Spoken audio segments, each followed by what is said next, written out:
Hey, what's going on, everybody? This is Alex Harshman with Wholesale Freedom, where I teach you how to reach financial freedom as well as time freedom through wholesaling real estate. We talk about everything real estate related as well as motivational and entrepreneurial stuff, and to help guide you through your life as far as going through business and real estate. So if you find any value out of these videos, please give me a thumbs up, as it does help the channel and help other people.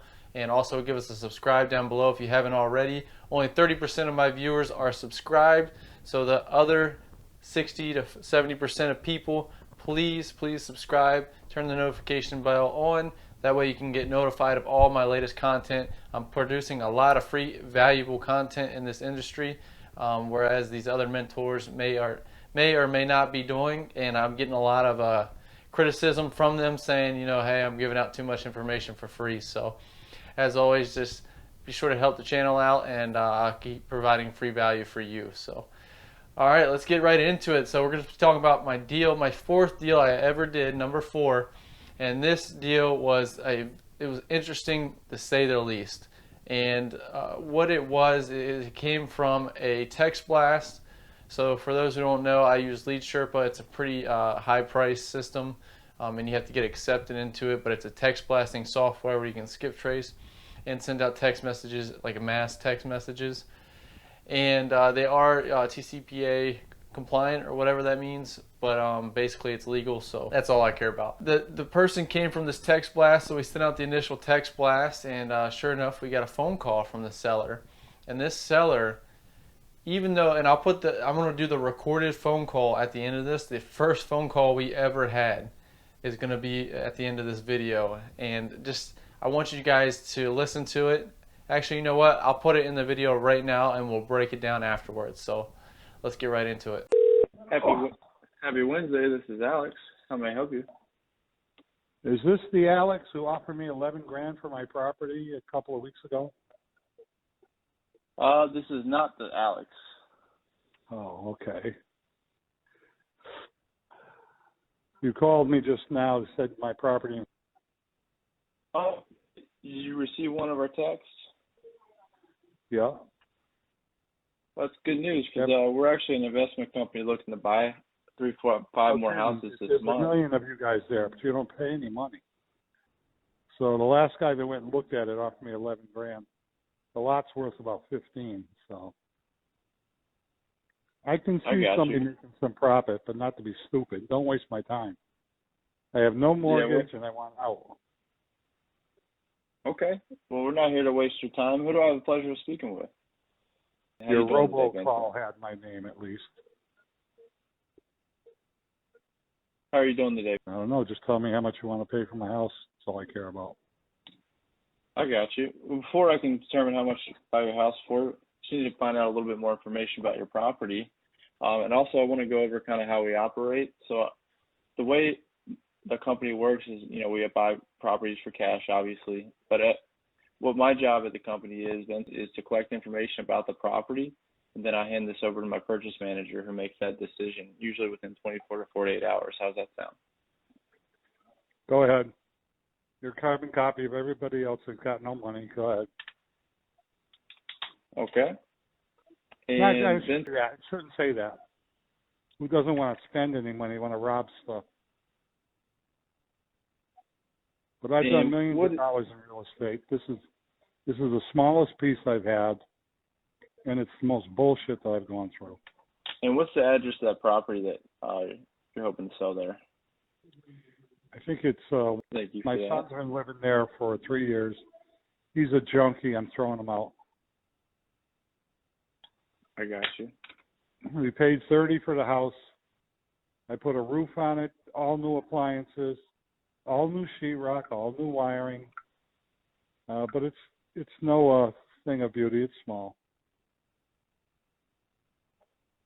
And this is all recent, you said? What's that? You said that was all recent. You put all that in? Oh, yeah. I spent $1 zillion on it.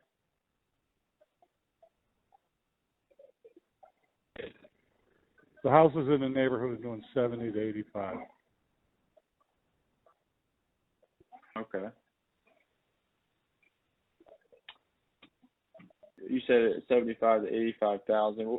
Now, what would you like to keep in your pocket after all the mortgage, if you Listen, have one? you know what? That's a beginner's question. Don't even ask me stupid stuff like that. Go look at it. Tell me what you think it's worth. Of course, I want got to you, put $100 grand in my pocket. The fucking thing's not worth 75. I live in Florida. I'm done. All my real estate's in Massachusetts is productive. This is because my kid's a fucking junkie. I've had it with him. I see. Okay, I have no Vincent. Well, mortgage, hey, no liability. I see. Okay, Vincent. Well, I have all the information I need here. It's going to be hard for us to come up with an offer without knowing what you want, because we can't make a fair and intelligent offer that way. What? Save your breath. Don't look at it. You don't know how to do business the right way. Don't do it. You think I'm going to cut my nuts off telling you, oh, yeah, I'll take 15 grand. Then you're dreaming. Okay, Vincent. I did $600 million. I've done $600 million in cars. Not once has anybody told me what they wanted for their car. I've always had to make the offer.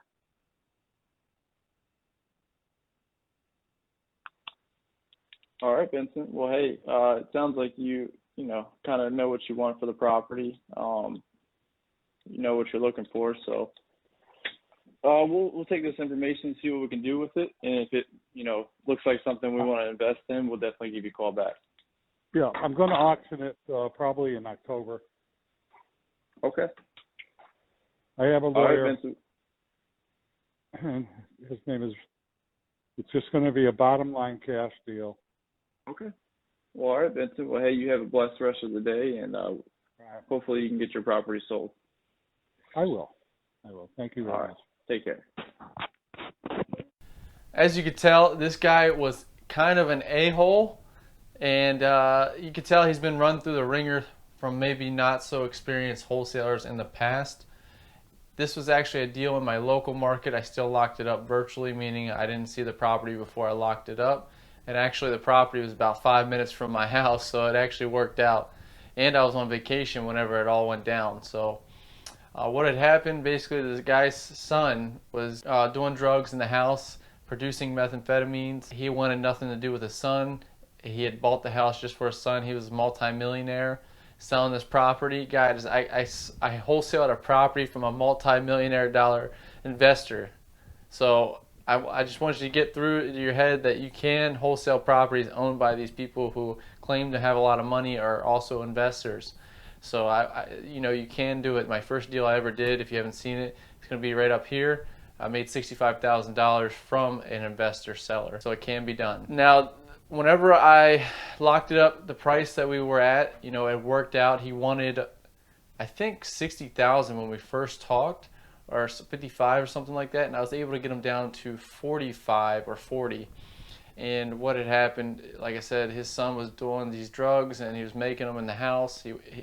And halfway through, when I was wholesaling this property, the first time I looked at it with my buyer, the guy was there, the guy's son. And then when I went back the next day, or the next week rather, the door was kicked in, nobody in the house, and I didn't know what to do. So I called the seller, the father, and he's like, yeah, I don't know what's going on. Let me find out. And sure enough, the guy had got arrested. He got caught making the drugs in the house. So always use caution when you're going into a house, especially if it's not, safe an environment where they're producing these things that could be harmful for you. So I did a lot of research on like meth and everything. And sure enough, it was not safe to be in there if they were producing it in there, but they were not. They were actually producing it out in the shed, which didn't really change anything. I didn't want to step on any needles because we did find them in the basement. But do your research, make sure you protect yourself and your buyers and anybody who's walking through. But I did call the seller to make sure it was okay to enter the property even though it was kicked in. I actually had the property secured for him as a measure of good faith. Hey, we're going to be doing this business together. I'll help you secure the property. So once we got that thing taken care of and figured out what the heck was going on, I had a buyer reach out to me while I was actually on vacation to the beach. And he said he'd be very interested in the property. The only thing is it was like a 2-bedroom, 1-bath. Actually, the way it was set up, it was a 1-bedroom, 1-bath. And it was a very tiny house. The guy had renovated the entire kitchen put a brand new architectural roof on it. It was like a crack house with these nice things in it. So to a buyer, an investor is going to flip this. They said, okay, well, this is going to be easy money. We just got to clean up certain areas and figure out something with the bedroom bathroom situation. And I found a guy who was very interested. He negotiated me down from 65 to 55, and I ended up making 10 grand on this deal. And I did it all completely virtually. I didn't have to show the property or anything. I was able to help the seller out. You know, he lived in Florida, so I was able to wholesale his property, make 10 grand. My buyer got a heck of a deal. He ended up selling that thing for 135, I think, with like 15 or 20 into it. So he made out really, really good. And I had a bunch of buyers, mind you, before this that looked at the property and said, no way, this needs too much work. It'll never sell. The bedroom bathroom layout's weird, and it's just on a dead-end street that people probably aren't going to want to live in. So you're going to come across these things whenever you're trying to wholesale properties where people are going to tell you it's a bad deal, right? Who cares what they think? You're going to find somebody who likes the deal, and they're going to make money off of it. Where other people see trash, you know, they say one man's trash is another man's treasure. And this man made out, and it felt really good to help my buyer out find that property, and it felt really good to make 10 grand on it, you know? So my buyer, he negotiated me, said, hey, I don't want to put down 3 grand. I had him actually put down 5 grand. I told him it was 5 grand or, you know, whatever. He said, I want an inspection period if I get 5 grand down just to make sure my money's secure. I don't want to lose 5 grand. I said, why don't you look at the property and make that offer? He said, well, I already looked at it, but I really just don't want to put 5 grand without a contingency, just in case there's something in there that I didn't see the first time. So I said, what amount would you need to put down to not have a contingency? And he said, well, I could put down $1,500. And so that's what we did. We put down $1,500. He had no contingency. I was happy with that. Felt really good about this guy. He's been genuine since I met him. And this was our first relationship together as far as business-wise. And he did really, I mean, he did what he said he was going to do. He followed through on the deal. And I really like the guy. He's really nice. And him and his wife flip houses. And I think it's pretty cool how they have it set up. But we were able to get the deal wholesaled, went to closing, and sure enough, everything was taken care of. The entire time, the seller was just kind of a, you know, sometimes you have these people who I think they're better than the world, and they kind of push that onto you. And in this industry, it's hard to forget that these people are distressed, right? He might not have budged at all on the price on the initial phone call, but you could tell he was motivated because he wanted to get rid of this thing. It was just a pain in his butt. And I called his bluff. He said he was going to sell it to an auction place. And I said, well, if you want to do that, go ahead. You know, I was like, you could tell on that phone call, I was very irritated. And I was trying to be respectful as possible. This guy was being, just not a nice person. And it takes a lot for me not to, respond in a mean way. And so I was able to be respectful. And sometimes you gotta test the barrier there, test the boundaries. I waited 2 weeks after that initial phone call you just heard. Called back, said, is it still available? He said, yeah. I'd actually like to sell it for a little less now because I just want to get rid of it. I said, okay, let's do it. And we did it. So don't be desperate and hang up on one deal. That's what my mentor taught me. He said, don't get hung up on just one deal because then they can sense that desperation and you'll, get run through the ringer, and you don't want that to happen. Just say, hey, right now this price doesn't work for us. We can appreciate you want more for the property, but this time we're going to have to do more research to see if we didn't miss anything. But if anything changes for you, please let us know. We are very interested. Thank you and have a great day. And that'll make them think like, oh crap, I can't sell it to these guys. They're not going to buy it. It's too high. And just let them know, there's just no reason or motivation for us to buy at that price. But we wish you the best, and if anything changes, let us know, and we'll let you know if anything changes. And that it leaves it open-ended, so you don't close off that connection, right? You want to let them know that they're more than welcome to come back to you. So I made 10 grand off of that, and I spent maybe an hour or two of time on it, talking to the buyer, the seller, and whatnot. But I've made the most money from the most seemingly unmotivated people. And that's what it's really important to be able to talk to sellers in this industry. It's the number one skill. Number one skill, I believe, in the entire industry is be able to talk to sellers. And if you can perfect that, then you can pretty much do the rest and figure it out. Because, at a scale of 1 to 10, I'm 11 out of 10 talking to sellers. And That's probably the only aspect I'm 11 out of 10 in my business, but I'm slowly getting better in the other things, right? It's just a learning process, and when you're starting out, that's how it's going to be. You're not going to be a 10 out of 10. I was not a year ago. I was probably like a 5 or 6 out of 10. I couldn't get the information I wanted, and now I can within like 10 minutes or less.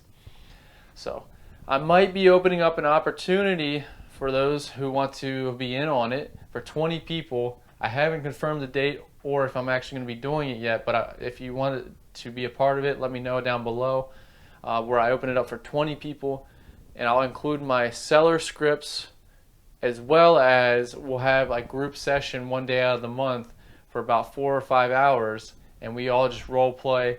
We all go over objections, and I teach you how to use the script to its maximum potential, just like I train my VAs. So they know nothing about real estate or may not know how to talk to sellers, and by the end of the week, they have everything they need, because I spend maybe 1 to 2 hours with them every other day, and I'll be doing it with you guys 4 hours straight, 4 or 5 hours straight, so you should be able to get it, be confident, and know how to train with yourselves as well with your VAs on how to be better.